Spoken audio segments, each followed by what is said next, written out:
তাবুক যুদ্ধের মধ্যে সাহাবায়ে কেরামরা চলে আসলেন, এসে বললেন, ইয়া রাসূলুল্লাহ, ইয়া হাবিবাল্লাহ, ও মায়ের নবীজি, আমাদের খাবারের কোনো পানি নাই, ওযুর কোনো পানি নাই, গোসলের কোনো পানি নাই, পানির অভাবের মধ্যে আছি। মায়ের নবীজি, আপনি একটু পানির ব্যবস্থা করে দেন, দেখেন কোন ব্যবস্থা করা যায় কিনা। মায়ের নবী সাহাবায়ে কেরামদেরকে ডাকলেন আর বললেন, হে আমার সাহাবায়ে কেরামরা, তোমাদের কাছে যার যে পানির পাত্র রয়েছে, মস্ক রয়েছে, যে পানি দিয়া তোমরা বাড়ি থেকে, যে পাত্র দিয়া তোমরা যুদ্ধের ময়দানে পানি নিয়ে এসেছিলা, সেই পাত্রগুলো আমার কাছে নিয়ে আসো, সেই মস্কগুলো আমার কাছে নিয়ে আসো। সাহাবায়ে কেরামরা যখন পাত্রগুলো নবীজির কাছে নিয়ে আসলেন, মায়ের নবীজি সমস্ত পাত্র থেকে পানি ঢালতে লাগলেন। দু এক ফুটা করে একটি পাত্রের মধ্যে, মস্কের মধ্যে পানি ঢালতে লাগলেন। সমস্ত সাহাবায়ে কেরামের মস্কগুলো, পাত্রগুলো ঢেলে ঢেলে কয়েক ফুটা ফুটা করে একটা মস্কের মধ্যে মায়ের নবীজি জমা করলেন। ওই মস্কের মধ্যে ফু দিলেন, পাত্রটার মধ্যে ফু দিলেন। আর মায়ের নবীজি বললেন, হে আমার সাহাবায়ে কেরামরা, তোমরা কে কে পানি পান করবা, তোমরা কে কে পানি খাইবা, লাইন ধরে দাঁড়াও, সিরিয়ালে দাঁড়াও।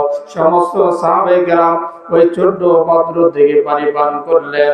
তারা ওই পাত্র থেকে ওযু করলেন, নামাজ আদায় করলেন।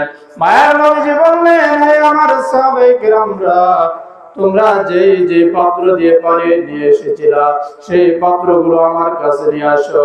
মায়ের নবীজি ছোট পাত্র থেকে পানি ঢালতে লাগলেন, ঢালতে লাগলেন।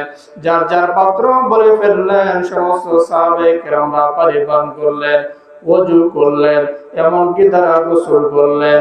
কিন্তু ছোট্ট একটা পাত্র থেকে এক ফোঁটা পানিও কমে নাই।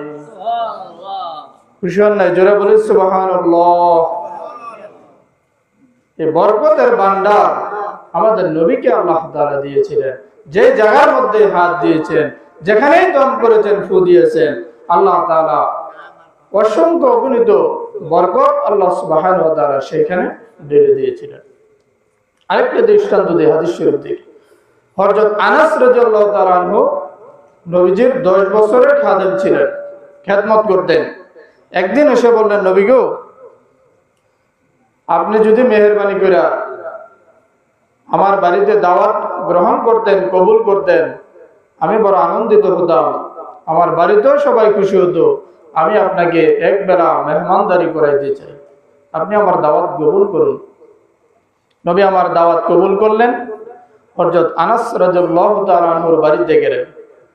যাওয়ার পরে হযরত আনাস রাদিয়াল্লাহু তাআলা আনহু খাবার দিলেন। নবী আমার খাবার খাইলেন। খাবার খাওয়ার পরে একটা কাপড় দিলেন হাত মোছার জন্য। নবী আমার যখন ওই কাপড়ের মধ্যে হাত মুছলেন, হাত মোছার সাথে সাথে ওই কাপড় থেকে মেশকে আম্বরের ঘেরান বাইর হইতে লাগলেন। সুবহানাল্লাহ। হযরত আনাস রাদিয়াল্লাহু তাআলা আনহু বড় অবাক হয়ে গেলেন, আশ্চর্য হয়ে গেলেন, আর বললেন, আরে আমার কত সৌভাগ্য, নবী আমার একটি কাপড়ের মধ্যে এসে আমার বাড়ির মধ্যে হাত মুছলেন। এই কাপড় থেকে মেশকে আম্বরের ঘ্রাণ বাইর হইতেছে। এই কাপড় আর আমি কোনো কাজে লাগাবো না, এই কাপড় দিয়ে আমি আর কোনো কাজ করব না। এই কাপড় আমি বরকতের নিয়তে আমার ঘরের মধ্যে রেখে দিব। হযরত আনাস রাদিয়াল্লাহু তাআলা আনহু ওই কাপড়টাকে খুব যত্ন করে, সুন্দর করে, বাজ করে উনি ঘরের কর্নারের মধ্যে রেখে দিলেন। হযরত আনাস রাদিয়াল্লাহু তাআলা আনহু বলেন, যতদিন পর্যন্ত এই কাপড়টা আমার ঘরের মধ্যে ছিল, ততদিন পর্যন্ত পুরা ঘরটাই মেশকে আম্বরের ঘ্রাণ হয়ে থাকতো। লোকেরা যখন দূর দূরান্ত থেকে এসে ঘরের ভিতরে প্রবেশ করতেন, তারা বড় অবাক হয়ে যেত, আশ্চর্য হয়ে যেত। হে আনাস, তোমার ঘরের মধ্যে এমন কি সুন্দর ঘ্রাণ, এটা তো দুনিয়ার কোন সাধারণ ঘ্রাণ হতে পারে না। এমন সুন্দর সুগন্ধি দুনিয়ার কোনো সুগন্ধি দেওয়া হতে পারে না। হে আনাস, তুমি কোথায় থেকে পাইলা? তুমি কোথায় থেকে গ্রাম এই আতর তুমি সংগ্রহণ করলা? হযরত আনাস রাদিয়াল্লাহু তাআলা আনহু বললেন, হে আমার সঙ্গী সাথীরা, হে আমার আত্মীয় স্বজনরা, আমার লোকেরা, এটা কোনো দুনিয়ার সাধারণ আতর নয়, কোনো গ্রাম নয়। এইটা হলো আমার মায়ের নবীজি আমার বাড়ির মধ্যে দাওয়াত খাইতে এসে একটা কাপড়ের মধ্যে হাত মোবারক মুছলেন। যেদিন থেকে মুছলেন ওই দিন থেকে আজ পর্যন্ত এই কাপড়টা আমার ঘরের মধ্যে আছে। আর আমার ঘরের মধ্যে থাকার কারণে এই কাপড় থেকে মেশকে আম্বরের ঘ্রাণ বাইর হইতেছে।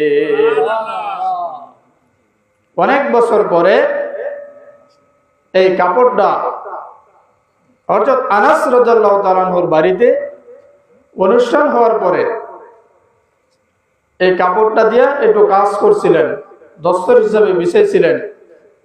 হযরত আনাস রাদিয়াল্লাহু তাআলা আনহু ওই সময় বাড়িতে ছিলেন না। বাড়ির লোকেরা এই কাপড়টা দস্তরখান হিসাবে বিছায়া এটার মধ্যে খাবার দিয়েছিল। পরে কাপড়টা ময়লা হয়ে গিয়েছিল, ময়লা লেগে গেছিল। পরবর্তীতে সবাই চিন্তা ভাবনা করলেন যে কাপড়ের মধ্যে যেহেতু নবীজির হাত লাগছে, হাতের ছোঁয়া আছে, এই কাপড়টা আমরা যত্রতত্র যেতায় সেতায় আমরা ফালাই দিব না, এটা আমরা আগুনে পোড়ায় ফেলবো। আগুনে পোড়ায় এই কাপড়টা আমরা শেষ করে দেব, এদিক সেদিক আমরা ফেলবো না। যখনই জ্বলন্ত আগুনে এই কাপড়টা দিলেন, সকলেই অবাক হয়ে তাকায় দেখলেন যে জ্বলন্ত আগুনে ওই কাপড়ের সমস্ত ময়লা ধুয়ে মুছে পুড়ে সাফ করে দিছে, কাপড়টা ঝকঝকে ফকফকা পরিষ্কার বানাই দিয়েছে। এবার লোকেরা খুব অবাক হয়ে গেলেন, আশ্চর্য হয়ে গেলেন। একটি সাধারণ কাপড় মায়ের নবীজির হাত মোবারক লাগার কারণে এই কাপড়টা দামি হয়ে গেছে। এই কাপড় থেকে মেশকে আম্বরের ঘ্রাণ বের হইত। এই কাপড়টা যখন আগুনের মধ্যে দিল, আগুন এই কাপড়টাকে স্পর্শ করে না, আগুন এই কাপড়টাকে পুড়ে না, শুধুমাত্র ময়লাটা পুড়েছে। হে দুনিয়ার মানুষ, হে আমার ভাইরা, আমার বাবাজিরা, একটা কাপড়ের মধ্যে যদি মায়ের নবীজির হাত লাগার কারণে এই কাপড়টা যদি দুনিয়ার আগুনে না জ্বলে, দুনিয়ার আগুনে যদি না ধরে, আর যে হাবিবের যে নবীজির কারণে এই ঘটনাটা ঘটলো, আমরা তো তার উম্মত, সেই নবীজির রঙে যদি আমাদের শরীরটাকে রাঙাইতে পারি, আমাদের দেহটাকে রাঙাইতে পারি, সে মায়ের নবীজির মহব্বত যদি আমাদের দিলের ভিতরে থাকে, আমাদের অন্তরের ভিতরে থাকে, সেই উম্মতকে, সেই নবী প্রেমিককে জাহান্নামের আগুনেও জ্বালাইবে না। কাপড় যদি রাসূলের স্পর্শ লাগার কারণে যদি না জ্বলে, তাহলে সেই নবীর উম্মত